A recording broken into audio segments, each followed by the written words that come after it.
آپ سبھی حضرات سبسکرائب کریں ہمارے چینل رفائی مشن کو اور بیل آئیکن پر کلک کریں تاکہ ہماری اپلوڈ کی جانے والی ویڈیو کی خبر آپ کو نوٹیفیکیشن کے ذریعے مل سکے، اور ہمارے چینل رفائی مشن کو زیادہ سے زیادہ لائک اور شیئر کریں۔ الحمدللہ نحمده ونستعینه ونستغفره ونؤمن به ونتوکل علیہ ونعوذ باللہ من شرور انفسنا ومن سیئات اعمالنا، من يهد الله فلا مضل له ومن يضلله فلا هادي له، ونشهد ان لا اله الا الله وحده لا شريك له، ونشهد ان سيدنا ومولانا محمدا عبده ورسوله بالهدى ودين الحق ارسله، صلى الله تبارك وتعالى عليه وعلى آله وصحبه أجمعين وبارك وسلم أبدا. أما بعد، فأعوذ بالله من الشيطان الرجيم. يا أيها الذين آمنوا اتقوا الله وكونوا مع الصادقين، صدق الله مولانا العلي العظيم وبلغنا رسوله النبي الكريم الأمين المكين، ونحن على ذلك لمن الشاهدين والشاكرين، والحمد لله رب العالمين. اللہ تبارک و تعالیٰ کا ارشاد ہے، اے ایمان والو، اللہ سے ڈرتے رہو اور سچوں کے ساتھ میں رہو۔ میں اس سلسلے میں، کیونکہ وقت بہت کم ہے، ایک طویل حدیث سرور عالم صلی اللہ تبارک و تعالی علیہ وسلم کی سناؤں گا، اور اس سے یہ جائزہ لینے کی کوشش میں کروں گا، اور انشاءاللہ بہت صاف معلوم ہو جائے گا آپ کو کہ اللہ تبارک و تعالیٰ نے جن لوگوں کو یا ایھا الذین آمنوا کہہ کر کے پکارا ہے، ان کے مصداق حضور سرور عالم صلی اللہ تبارک و تعالی علیہ وسلم کے زمانے سے لے کر کے آج تک کون لوگ ہیں، اور حضور سرور عالم صلی اللہ تبارک و تعالی علیہ وسلم مرکز ایمان ہیں، محور ایمان ہیں، جان ایمان ہیں، عین ایمان ہیں، اور صحابہ کرام رضوان اللہ تبارک و تعالی علیہم اجمعین کا کیا عقیدہ تھا، اور حضور سرور عالم صلی اللہ تبارک و تعالی علیہ وسلم کیا وہ محض ایک معمولی اپنے جیسا انسان سمجھتے تھے، یا وہ ان کو اپنی جانوں کا اور اپنے مال کا اور اپنا مختار مطلق سمجھتے تھے۔ حضرت امام بخاری رضی اللہ تبارک و تعالی عنہ اور دوسرے محدثین کبار نے حضرت امام زہری رضی اللہ تبارک و تعالی عنہ سے روایت کیا ہے، وہ حضرت عبداللہ ابن کعب ابن مالک سے روایت کرتے ہیں، اور حضرت عبداللہ اپنے باپ کعب ابن مالک رضی اللہ تبارک و تعالی عنہ سے روایت کرتے ہیں۔ کعب ابن مالک رضی اللہ تبارک و تعالی عنہ اپنا قصہ، اپنی آپ بیتی جو ان پر گزری، وہ یوں سناتے ہیں، فرماتے ہیں حضرت کعب ابن مالک رضی اللہ تبارک و تعالی عنہ کہ میں نے حضور سرور عالم صلی اللہ تبارک و تعالی علیہ وسلم کے ساتھ جب سے میں مشرف بہ اسلام ہوا، جتنی جنگیں حضور نے لڑیں اور جتنے غزوے حضور سرور عالم صلی اللہ تبارک و تعالی علیہ وسلم نے انجام دیے، کفار کے ساتھ جتنی مرتبہ جہاد کیا، میں ہر مرتبہ حاضر رہا سوائے جنگ بدر کے، اور جنگ بدر میں اپنی غیر حاضری کی وجہ یہ بتاتے ہیں کہ جنگ بدر کوئی وقت مقررہ پر اور شیڈیول ٹائم پر جو ہے وہ جنگ بدر کفار سے نہیں ہوئی تھی، بلکہ ایسا ہوا تھا کہ کفار قریش نے جب حضور سرور عالم صلی اللہ تبارک و تعالی علیہ وسلم کو ایذا دی اور حضور کو ہجرت کا حکم دیا، اور حضور کے ساتھ جو حضور کے غلام تھے وہ بھی مدینہ شریف میں آئے، اور کچھ پہلے ہی حضور کے حکم سے کچھ حبشوں کو روانہ ہو گئے تھے، پھر حبشے سے جو ہے پھر مدینے میں آئے، اور کچھ لوگوں نے مدینہ ہی کی طرف ہجرت کی۔ تو اب کفار قریش کا قافلہ، یہ لوگ بزنس مین تھے اور ان کا قافلہ جو ہے وہ مدینے سے ہو کر کے شام کی طرف جاتا تھا. تو کچھ حضور سرور عالم صلی اللہ تبارک و تعالی علیہ وسلم کے جانثاروں نے ہمت کی اور وہ قافلہ جو تجارت کے لیے جا رہا تھا وہ لوگ اس کے در پہ ہوئے. اب قریش کو جب معلوم ہوا تو قریش اس قافلے کو بچانے کے لیے نکلے. تو بغیر کسی شیڈیول ٹائم کے اور بغیر کسی وقت مقرر کے اور بغیر اس کے کہ یہ پہلے سے جنگ طے ہو، اتفاق سے اچانک مسلمانوں کا گروہ اور کفار کا لشکر جو ہے وہ آمنے سامنے ہو گیا اور جنگ بدر کی جنگ پہلی جنگ حق و باطل کی ہوئی، جس میں اللہ تبارک و تعالی نے حضور سرور عالم صلی اللہ تبارک و تعالی علیہ وسلم کے وسیلے سے بے سر و سامان صحابہ کرام رضوان اللہ تبارک و تعالی علیہم اجمعین کو بہت سارے کفار کے لشکر جرار پر جو ساز و سامان سے ہتھیاروں سے لیس تھے ان پر فتح عطا فرمائی. حضرت کعب بن مالک کہتے ہیں کہ حضور سرور عالم صلی اللہ تبارک و تعالی علیہ وسلم کا یہ موقف اور یہ جہاد اور جنگ بدر یہ بہت ہی ایک ہسٹوریکل مومنٹ تھا اور بہت ہی تاریخی اور سب سے افضل جنگ جو حضور سرور عالم صلی اللہ علیہ وسلم نے کفار سے لڑی یہ تھی. پھر کہتے ہیں کہ لیکن اس کے باوجود میری یہ تمنا نہیں ہے کہ میں جنگ بدر میں شریک ہوتا، اس لیے کہ مجھے اللہ تبارک و تعالی نے اس شرف سے نوازا جو شرف جنگ بدر کی شرکت سے افضل ہے. وہ شرف یہ تھا کہ مکان عقبہ میں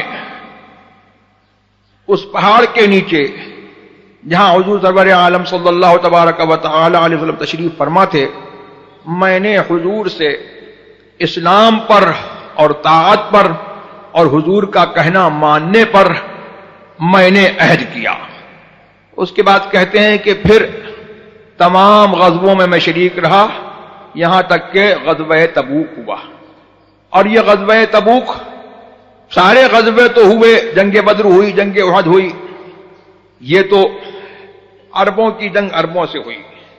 اور غزوہ تبوک یہ اس وقت کی جو بڑی پاورفل اور سپر پاور حکومت تھی روم کی، سرکار نے مدینے سے بہت دور سینکڑوں کلومیٹر دور تبوک میں شام کے قریب رومیوں سے جو ہے اس سپر پاور سے یہ جنگ لڑی اور حضور سرور عالم صلی اللہ تبارک و تعالی علیہ وسلم کو فتح حاصل ہوئی.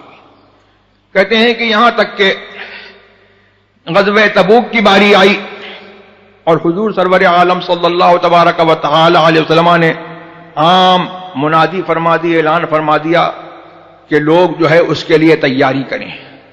اور غزوہ تبوک سے پہلے حضور سرور عالم صلی اللہ تبارک و تعالی وسلم کا طریقہ یہ تھا اکثر بیشتر کہ اگر کسی غزوے کے لیے جاتے تو اپنا فائنل ڈیسٹینیشن نہیں بتاتے تھے بلکہ توریہ کرتے تھے اور پہلودار بات کہتے تھے کہ میں فلاں جگہ جا رہا ہوں. اور یہ حضور کے غلاموں کو معلوم ہوتا تھا کہ فائنل ڈیسٹینیشن کیا ہے اور فرماتے تھے کہ جنگ جو ہے وہ دھوکے کا نام ہے. جنگ میں دشمن کو جو ہے اپنے راز سے واقف نہ کرایا جائے اور ایسی پالیسی اختیار کی جائے کہ دشمن جو ہے دھوکہ کھائے، تو یہ فرماتے تھے کہ جنگ دھوکے کا نام ہے. مگر غزوہ تبوک میں حضور سرور عالم صلی اللہ تبارک و تعالی علیہ وسلم نے عام منادی فرما دی اور فرما دیا کہ تبوک کی طرف جانا ہے، اور سب کو جو ہے حکم ہو گیا کہ کوئی جو ہے پچھڑنے نہ پائے، اور سب لوگ جو ہے اپنی پوری تیاری سے نکلیں۔ کہتے ہیں کہ حضور سرور عالم صلی اللہ تبارک و تعالی نے جو ہے جب اعلان فرما دیا تو میں جو ہے اس وقت جو ہے میں بہت آسودہ حال تھا، اور بہت ہی میں تونگر تھا، مالدار تھا، اور جہاد پر جو ہے مجھ کو بڑی قوت تھی۔ اور یہ غزوہ تبوک کس زمانے میں ہوئی؟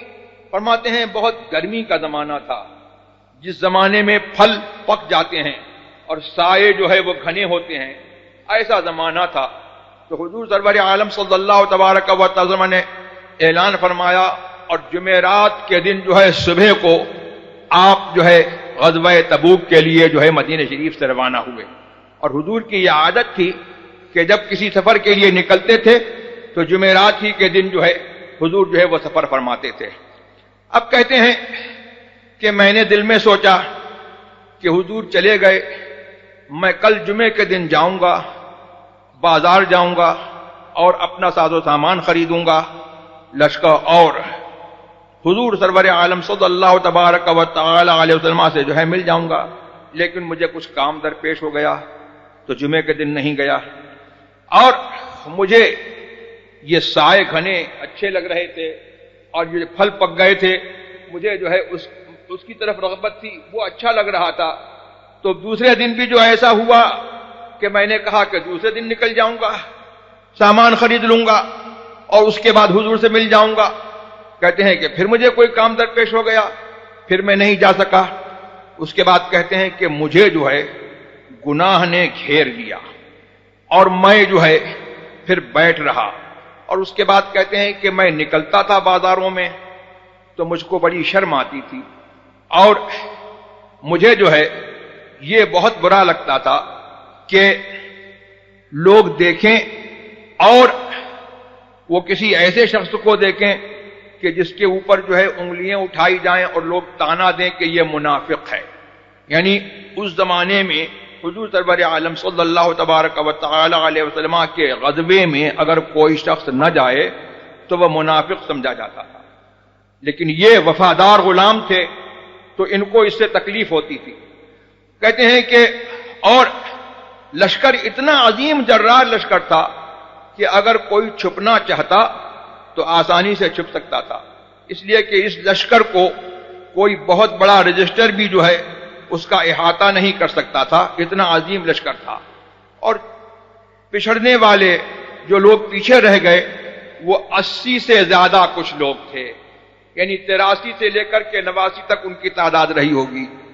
کہتے ہیں کہ حضور سرور عالم صلی اللہ تبارک و تعالی میں جب غزوہ تبوک میں جنگ میدان تبوک میں پہنچے تو مجھے یاد کیا اور کہا کہ کعب ابن مالک کہاں ہیں؟ تو کہتے ہیں کہ میری قوم کا ایک شخص تھا، اس نے کہا کہ کعب ابن مالک تو اپنے عیش میں جو ہے مست ہیں، وہ اپنے اچھے لباس میں مست ہیں اور وہ اپنے اچھے لباس کی طرف نظر کر رہے ہیں اور ان کو اچھے لباس کو دیکھنے سے فرصت نہیں ہے۔ تو کہتے ہیں کہ یہ شخص جو تھا غالباً منافق تھا، اور کچھ اس کو حضرت کعب ابن مالک رضی اللہ تبارک و تعالی عنہ سے ذاتی رنجش تھی۔ تو حضرت معاذ ابن جبل رضی اللہ تبارک و تعالی عنہ نے فرمایا کہ اے شخص تو کتنی بری بات کہتا ہے، اور پھر ان کی معذرت پیش کی حضور کی خدمت میں کہ کہا کہ یا نبی اللہ، اللہ کے رسول صلی اللہ تعالی علیہ وسلم، یہاں سے آپ سنیے کہ یا نبی اللہ کہہ رہے ہیں صحابہ پکار رہے ہیں یا نبی اللہ، یہی تو مسلک اہل سنت ہے، ہم بھی تو پکارتے ہیں یا رسول اللہ۔ ہاں یہی جو ہے مسلک اہل سنت ہے، اور یہی مسلک اعلی حضرت غیظ میں جل جائیں بے دینوں کے دل یا رسول اللہ کی کثرت کی۔ کوئی بات ہوتی صحابہ جو ہے یا نبی اللہ یا رسول اللہ کہہ کر کے پکارتے، کہنے لگے یا نبی اللہ، اے اللہ کے نبی، ہم تو اس آدمی کو جو ہے اچھا ہی جانتے ہیں، یہ غلط کہہ رہا ہے۔ حضور سرور عالم صلی اللہ تبارک و تعالی علیہ وسلم خاموش ہو گئے۔ اب اس کے بعد کہتے ہیں کہ میں جو ہے اپنے تمام اصحاب میں بہت پاورفل آدمی تھا، بہت طاقتور آدمی تھا۔ میں جو ہے آتا تھا بازاروں میں چلتا تھا اور بازاروں میں گھومتا تھا، اور میرے دو ساتھی اور تھے، مرارہ ابن ربیعہ اور ہلال ابن امیہ، وہ بھی میرے پیچھے جو ہے میرے ساتھ میں جو ہے وہ بھی چڑھ گئے تھے۔ کہتے ہیں کہ میں اسی حال میں جو ہے رہا، اور میں سوچتا رہا کہ میں حضور کی خدمت میں، جب حضور کی خدمت میں آؤں گا اور حضور تشریف لائیں گے، حضور کی خدمت میں حاضر ہوں گا، تو کیسے بات بناؤں، کیسے میں ایکسکیوز کروں، ہاؤ کین آئی ایکسکیوز، میں کیا بہانہ بناؤں، اور حضور سرور عالم صلی اللہ علیہ وسلم کو کیسے میں پرسویٹ کروں، کیسے میں راضی کروں، اور حضور کے غصے سے، حضور کے جلال سے کیسے بچوں۔ یہ صحابہ ہیں، یہ سمجھتے تھے کہ ان کا جلال جو ہے ان کا جلال نہیں ہے، یہ خدا کا غضب ہے۔ یہی تو مسلک اعلی حضرت ہے، نہیں وہ میٹھی نگاہ والا، خدا کی رحمت ہے جلوہ فرما، غضب سے ان کے خدا بچائے، جلال باری تب۔ تو پھر کہتے رہے، ایسے کہوں گا ویسے کہوں گا، جھوٹے ہیلے بہانے جو ہے دل میں آتے رہے، زبان سے نہیں کہا، اب دل میں جو ہے سوچتے رہے کہ یہ کہہ دوں گا وہ کہہ دوں گا، لیکن اس کے بعد جو ہے دل میں جو ہے یہ جو نے ارادہ جما لیا کہ سچ بولوں گا، اور کہا کہ اتنے میں پھر یہ ہوا کہ حضور سرور عالم صلی اللہ تبارک و تعالی علیہ وسلم تشریف لے آئے، ان کے تشریف آوری کی خبر جو ہے وہ ایک دن پہلے مل گئی کہ کل آ رہے ہیں۔ تو حضور سرور عالم صلی اللہ تبارک و تعالی علیہ وسلم دن جب چڑھ گیا، سن رائز کے ٹائم پر جو خوب اچھا سورج چڑھ گیا اوپر، آپ تشریف لائے، تو سب سے پہلے حضور اپنی عادت کے مطابق مسجد میں گئے۔ حضور کی عادت تھی جب کسی سفر سے واپس ہوتے تو اپنے گھر والوں سے نہیں ملتے تھے، اپنے گھر میں نہیں جاتے تھے، مسجد میں جاتے تھے، اور 2 رکعتیں جو ہے وہ شکرانے کی پڑھتے تھے، اور اس کے بعد جو ہے پھر جو ہے اپنے صحابہ سے ملتے تھے، اور اس کے بعد گھر میں جاتے تھے۔ تو کہتے ہیں کہ حضور جو ہے اپنی عادت کے مطابق مسجد میں تشریف لائے اور صحابہ سے 2 رکعتیں پڑھیں، پھر صحابہ سے ملے۔ اب لوگ جو ہے آتے تھے، جو منافق تھے وہ لوگ جو ہے آتے رہے اور حضور سے جو ہے باتیں بناتے رہے، حضور ہم کو یہ کام لگ گیا وہ کام لگ گیا۔ حضور نے جو ہے ان کا جو ظاہری عذر تھا وہ قبول کر لیا، اور ان کا باطن اور ان کے اندر کی بات اللہ کے سپرد کر دی۔ اور یہ حضور کا قاعدہ تھا، حضور نے فرمایا کہ ہم کو یہ حکم ہے کہ ہم جو ہے ظاہر پر عمل کریں اور باطن جو ہے اللہ کے سپرد کر دیں۔ تو حضور کو سب خبر تھی، لیکن حضور کو حکم نہیں تھا ان کے راز کھولنے کا، تو حضور نے جو ہے ان کے ظاہر کو قبول کر لیا۔ کہتے ہیں کہ اب میری باری آئی، میں حضور کی خدمت میں حاضر ہوا، تو کہتے ہیں کہ میری نظر جب حضور پر پڑی تو حضور جو ہے مسکرائے، لیکن اس مسکراہٹ میں غصہ تھا، جلال تھا۔ حضور نے فرمایا کہ کعب ابن مالک، تم نے تو اپنی اونٹنی خرید لی تھی، کیوں نہیں آئے؟ تو کہتے ہیں کہ یا رسول اللہ، اگر میں کسی اور کی خدمت میں بیٹھتا اور میں اس سے جھوٹ کہتا تو اس کے غصے سے بچ سکتا تھا، لیکن مجھے یقین ہے کہ اگر میں آپ کے سامنے سچی بات کہوں گا حضور کو جلال آ جائے گا، لیکن اللہ سے جو ہے مجھے امید ہے کہ اللہ تبارک و تعالیٰ آپ کو راضی فرما دے گا، اور اگر میں جھوٹ بولوں گا تو اللہ تبارک و تعالیٰ آپ کو مطلع فرما دے گا، اور نہ میں پھر آپ کے عذاب سے بچ پاؤں گا نہ خدا کے عذاب سے بچ پاؤں گا۔ تو یہ صحابہ کا کیا عقیدہ تھا؟ صحابہ کا عقیدہ یہ تھا کہ ہمارا پروفٹ جو ہے، our prophet knows the intrinsic, knows whatever we conceal in our heart, and he knows the unseen.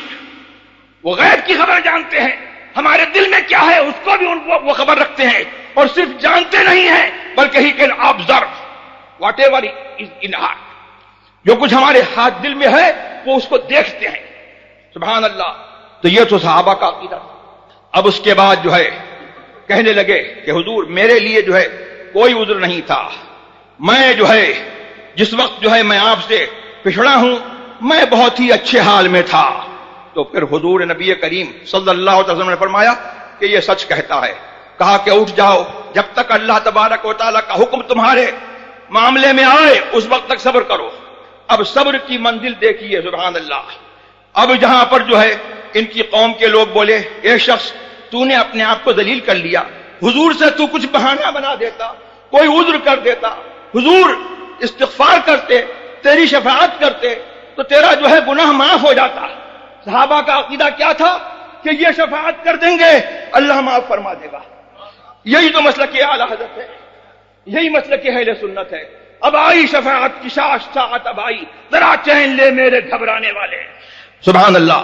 تو اس کے بعد جو ہے کہنے لگے کہ وہ لوگ کہنے لگے کہ تو نے جو ہے اپنے آپ کو جو ہے وہ ایسی منزل میں ڈال لیا کہ اب معلوم نہیں کہ تیرا کیا فیصلہ ہوتا ہے۔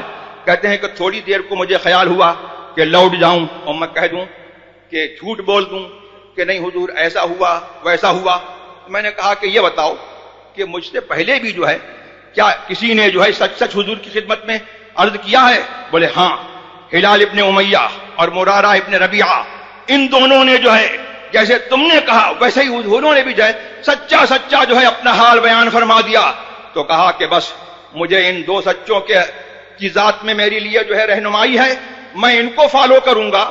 اور یہ لوگ جو ہے نیک لوگ تھے جو بدر کی جنگ میں جو ہے حضور کے ساتھ شریک ہوئے تھے، کہا کہ میں جو ہے حضور سے جھوٹ نہیں بولوں گا۔ اب کہتے ہیں کہ حضور سرور عالم صلی اللہ تبارک و تعالی علیہ وسلم نے فرمایا کہ ان تینوں سے کوئی بات نہیں کرے گا۔ سوچو، ہلال ابن امیہ، مرارہ ابن ربیعہ، کعب ابن مالک، یہ حضور کے سچے غلام تھے، کلمہ پڑھتے تھے۔ اب کوئی جو ہے علماء کونسل والے ہوتے یا کوئی جو ہے آج والے ہوتے تو کہتے کہ میاں جو ہے ہم جو ہے صرف جو ہے سیاسی اتحاد کر رہے ہیں اور ہم سے جو ہے صرف جو ہے دنیا کی وجہ سے اتحاد کر رہے ہیں، ہم کوئی مذہب میں اتحاد تھوڑی کر رہے ہیں۔ اور یہ کہتے کہ یہ بھی کلمہ پڑھنے والے ہیں، ہم بھی کلمہ پڑھنے والے ہیں، ان سے بات کرنا کیوں چھوڑیں؟ لیکن سبحان اللہ، کعب ابن مالک کے رشتہ داروں نے جو ہے ان کو چھوڑ دیا، بیٹے نے چھوڑ دیا، بیوی نے چھوڑ دیا۔ کوئی کعب ابن مالک کسی کے باپ ہوں گے تو بیٹے نے بھی چھوڑ دیا، باپ اور بیوی نے بھی چھوڑ دیا، بھائیوں نے بھی چھوڑ دیا۔ معلوم یہ ہوا کہ وہ صحابہ کا عقیدہ یہ تھا کہ ہمارا رشتہ محمد رسول اللہ سے ہے اور کسی سے نہیں ہے۔ اور ان کا عقیدہ کیا تھا؟ ان کا عقیدہ یہ تھا جیسے اعلی حضرت فرماتے ہیں کہ خلق کے حاکم ہو تم، رزق کے قاسم ہو تم، بھی کھو جاتا ہے تم تو کرو۔ یہ سمجھتے تھے کہ یہ ہمارے آقا ہیں، ہم ان کے غلام ہیں، ہمیں جو ہے ان کے آگے کوئی اختیار نہیں۔ سب نے چھوڑ دیا۔ اب کہتے ہیں کہ اب تو دنیا بدل گئی، مدینہ جو ہے میرے لیے انجانا ہو گیا۔ اب شہر جو ہے لگتا ہے کہ کوئی انجانا شہر ہے، دیواریں لگتی ہیں جیسے انجانی دیواریں ہیں، لوگ لگتے ہیں جیسے کہ انجانے لوگ ہیں، کوئی مجھ سے نہیں بول رہا۔ کہتے ہیں لیکن اس کے باوجود میں جو ہے صبر کے ساتھ جو ہے چلتا تھا، بازاروں میں چلتا تھا اور حضور کی مسجد میں آتا تھا، نماز پڑھتا تھا اور دیکھتا تھا کہ کیا حضور نے میرے سلام کا جواب دیا، حضور نے میرے سلام کا جواب دیا۔ حضور نے ان سے جو ہے سلام بند کر دیا اور حضور کے غلاموں نے سلام بند کر دیا۔ کہتے ہیں کہ پھر میں ایک ساریہ، ایک عمود، ایک پلر کی طرف جو ہے کھڑے ہو کر کے، سنت یہی ہے کہ جب اکیلا نماز پڑھ رہا ہے تو کوئی پلر وغیرہ ہو اس کے سامنے جو ہے کھڑا ہو جائے تاکہ ستھرا ہو جائے۔ تو کہتے ہیں کہ پلر کی طرف جو ہے توجہ کر کے میں اپنی نماز کی طرف متوجہ ہوتا تو میں دیکھتا کہ حضور کنکھیوں سے جو ہے مجھے دیکھ رہے ہیں، اور جب میرا چہرہ حضور کی طرف ہوتا تو حضور منہ پھیر لیتے تھے، مجھے اس سے تکلیف ہوتی تھی۔ سبحان اللہ۔ پھر کہہ رہے ہیں کہ یہی جو ہے حالت میں جو ہے ایک دن ایسا ہوا کہ بازار میں جا رہا تھا تو غسان بادشاہ شام جو ہے اس کا خط آیا، اور ایک نصرانی جو ہے، یا تمہاری کوئی ذلت ہو ہم تمہاری عزت کریں گے اور ہم تمہیں جو ہے بہت رسپیکٹ کے ساتھ رکھیں گے، ہمارے پاس آ جاؤ۔ سبحان اللہ۔ تو دل میں سوچتے، لیکن یہ سچی غلامی کو انہوں نے جو ہے یہی مسلک اعلی حضرت ہے کہ انہیں جانا، انہیں مانا، نہ رکھا غیر سے کام، للہ الحمد میں دنیا سے مسلمان گیا۔ کہتے ہیں کہ یہ تو اور مصیبت ہو گئی۔ تو کہتے ہیں کہ میں نے جو ہے اس خط کو لیا اور تندور میں آگ بھڑکائی اور تندور میں جو ہے اس خط کو جلا دیا کہ یہ خط ہی نہیں رہے گا کہ جو مجھے جو ہے جانے کا خیال ہو، یا کسی کو جو ہے اس خط کے اوپر اطلاع ہو تو سمجھے کہ میں سازش کر رہا ہوں. سبحان اللہ. تو اس کے بعد جو ہے کہتے ہیں کہ اسی حال میں جو ہے 40 راتیں گزر گئیں. اب حضور سرور عالم صلی اللہ تبارک و تعالی علیہ وسلم نے امتحان لیا کعب ابن مالک کا اور مرارہ ابن ربیعہ کا، ہلال ابن امیہ کا. کعب ابن مالک کے پاس جو ہے قاصد بھیج دیا، اپنا میسنجر بھیج دیا اور کہلوا دیا ان کی بیوی سے، ان سے کہلوا دیا کہ اپنی بیوی کو چھوڑ دو. انہوں نے کہا طلاق دے دوں؟ کہا نہیں، طلاق مت دو، لیکن اس سے صحبت مت کرنا، اس کے پاس مت رہنا. اور ایسے ہی جو ہے مرارہ ابن ربیعہ سے کہلوایا، یہی جو ہے ہلال ابن امیہ سے کہلوایا. تو کہتے ہیں کہ ہلال ابن امیہ کی بیوی حضور کی خدمت میں حاضر ہوئی اور وہ کہنے لگی کہ ہلال ابن امیہ بہت بوڑھا شخص ہے اور اس کا تو عجیب حال ہے، اور ان دونوں کا عجیب حال ہوا کہ یہ لوگ جو ہے نڈھال ہو گئے، غم سے لیٹ گئے، پس گئے، اور کہتے ہیں کہ اپنا سر نہیں اٹھاتے تھے. تو کہنے لگے کہ بوڑھا شخص ہے اور وہ نہ کھاتا ہے نہ پیتا ہے، میں کیا اس کی خدمت کر سکتی ہوں؟ حضور نے کہا کہ ہاں خدمت کرو، لیکن تم سے ہرگز صحبت نہ کرے. تو کہا کہ اس کے اندر اس کی طاقت ہی نہیں ہے. سبحان اللہ. یہ صحابہ کا معاملہ تھا کہ اگر کہہ دیں کہ بیوی چھوڑ دو تو بیوی چھوڑ دیں، کہہ دیں کہ بھائی چھوڑ دو تو بھائی چھوڑ دیں. کہہ رہے ہیں کہ اب یہاں پر جو ہے کہتے ہیں کہ جب میری مصیبت جو ہے بہت زیادہ ہوئی اور مجھے صبر نہیں ہوا، تو ایک دن جو ہے میں اپنے بھائی کے باغ میں کیسے گیا، دروازہ بند تھا، دیوار پر میں چڑھ گیا. میرا چچازاد بھائی ابو قتادہ تھا، جو میرا چچازاد بھائی تھا. میں نے اس کو سلام کیا، اس نے سلام کا جواب نہیں دیا. میں نے کہا کہ کیا تو یہ سمجھتا ہے، مجھے بتا دے کہ کیا ہے میں اللہ و رسول سے محبت کرتا ہوں؟ اس نے جواب نہیں دیا. دوسری مرتبہ کہا خدا کی قسم تجھ کو دیتا ہوں میرے سوال کا جواب دے، اللہ و رسول سے محبت کرتا ہوں کہ نہیں؟ تو اس نے جواب نہیں دیا. پھر تیسری مرتبہ قسم دی کہ میں جو ہے تجھ سے سوال کرتا ہوں کہ میں اللہ و رسول سے محبت کرتا ہوں. تو اس نے کہا اللہ و رسولہ عالم، اللہ جانے اس کا رسول جانے. یہی تو مسلک اعلی حضرت ہے کہ اللہ جانے اور اللہ کے دیے سے جو ہے رسول جانے. اسی لیے تو اعلی حضرت نے فرمایا کہ اور کوئی غیب کیا تم سے نہا ہو بھلا، جب نہ خدا ہی چھپا تم پہ کروڑ دو. تو کہتے ہیں کہ پھر تو مجھے رونا آیا اور میں جو ہے دیوار جو ہے پھاند کر کے جو ہے چلا گیا. کہتے ہیں کہ اسی حالت میں جو ہے جب میں ایک جو ہے دن فجر کی نماز پڑھ کر کے اپنی چھت پر بیٹھا تھا، تو میں سنتا ہوں کہ سلا پہاڑ کی چوٹی سے جو ہے کوئی کہہ رہا ہے اے کعب ابن مالک تجھ کو بشارت ہو. تو کہتے ہیں میں نے کہا الحمدللہ، اب جو ہے میری صبر کی گھڑی جو ہے وہ ختم ہوئی اور انشاءاللہ خوشی کی گھڑی آ گئی. کہتے ہیں کہ پھر وہ شخص جو ہے گھوڑا دوڑاتا ہوا جو ہے میرے پاس آیا اور اس کی آواز اس سے پہلے میرے پاس آئی. میں نے اس کو اپنے دونوں کپڑے جو ہے دے دیے بشارت کے طور پر، علامت کے طور پر کہ خدمت میں حضور کی جاؤ اور یہ بتا دو کہ غلام حاضر ہو رہا ہے. کہتے ہیں کہ اور میری توبہ جو ہے جو قبول ہوئی ہے، تو قبولیت کی خبر جو ہے حضور پر جو ہے وہ نازل ہوئی تھی. وہی نازل ہوئی تھی کب؟ جب تہائی حصہ جو ہے رات کا گزر چکا تھا. تو حضرت ام سلمہ نے کہا کہ کیا ہم اب کعب ابن مالک کو خبر نہ دے دیں؟ حضور نے فرمایا کہ نہیں، ٹھہر جاؤ، صبح ہونے دو. اگر ابھی خبر دی جائے گی تو لوگ جو ہے بھیڑ کر دیں گے اور تم لوگوں کو سونے نہیں دیں گے. جب فجر ہوئی سبحان اللہ اور یہ حضور کی خدمت میں جو ہے حاضر ہوئے، تو کہتے ہیں کہ میں نے دیکھا کہ حضور کا چہرہ جو ہے چاند کی طرح چمک رہا ہے. حضور خوش ہیں، اور جب حضور کی خوشی کا عالم ہوتا تھا تو حضور کا چہرہ جو ہے ایسے ہی چمکتا تھا.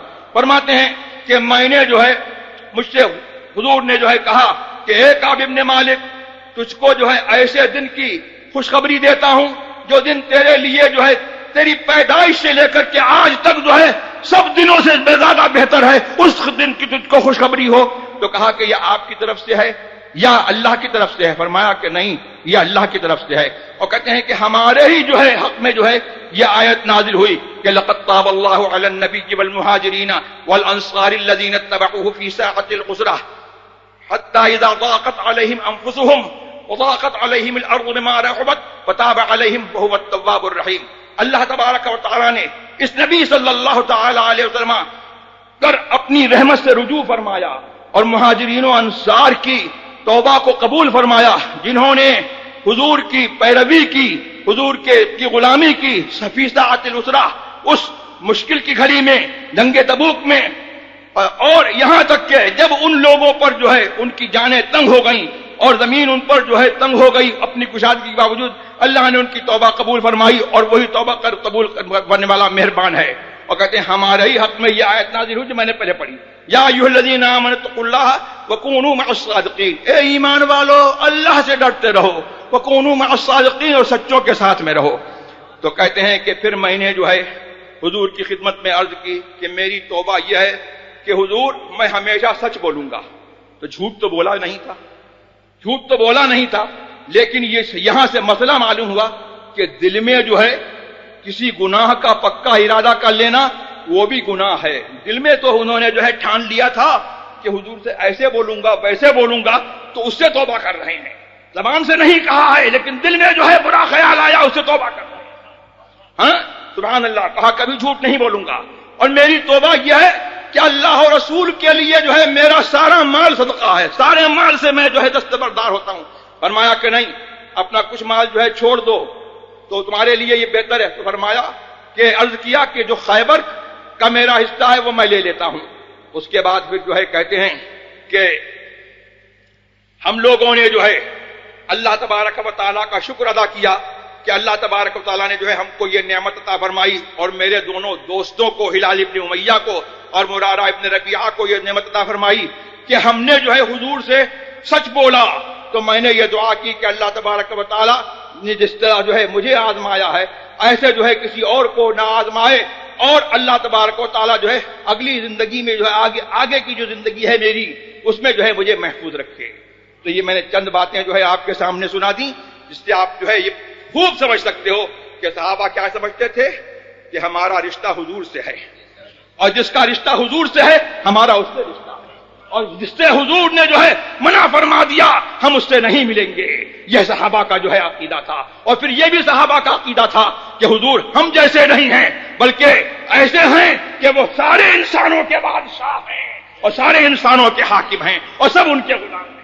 اور یہ بھی ان کا عقیدہ تھا کہ حضور کی شفاعت جو ہے، جس کے لیے حضور کی شفاعت ہو جائے گی اس کی بخشش ہو جائے گی۔ یہی میرے سرکار نے یہی تو فرمایا ہے کہ شفاعتی لأہل الکبائر من امتی، میری شفاعت جو ہے میری امت کے بڑے گناہ گاروں کے لیے ہے۔ اور میری ایک دوسری حدیث میں جو وہاں مدینہ شریف میں ابھی لکھی ہوئی ہے، لہجیوں کو نظر نہیں آئی ہے ورنہ اس کو مٹا دیتے، فرمایا شفاعتی حق فمن لم یؤمن بها لم یکن من اہلها، میری شفاعت جو ہے وہ برحق ہے، جو اس پر ایمان نہیں رکھتا وہ شفاعت اس کو نہیں ملے گی، شفاعت ان کو ملے گی جو شفاعت کو مانتے ہیں۔ تو مسلک اہل سنت والجماعت جو ہے یہی مسلک اعلیٰ حضرت ہے، جس کو پہچان کے لیے مسلک اعلیٰ کہا جاتا ہے۔ اسی کا نام جو ہے بریلویت ہے۔ یہ وہ بریلویت ہے جو حضور کے زمانے سے جو ہے تو میری آپ کو یہی وصیت ہے، یہی نصیحت ہے کہ اس مسلک پر جو ہے آپ لوگ قائم رہیں۔ مسلک اہل سنت کیا ہے؟ اہل سنت کا ہے بیڑا پار اصحاب حضور، نجم ہے اور ناؤ ہے عطرت رسول اللہ کی۔ وآخر دعوانا الحمدللہ رب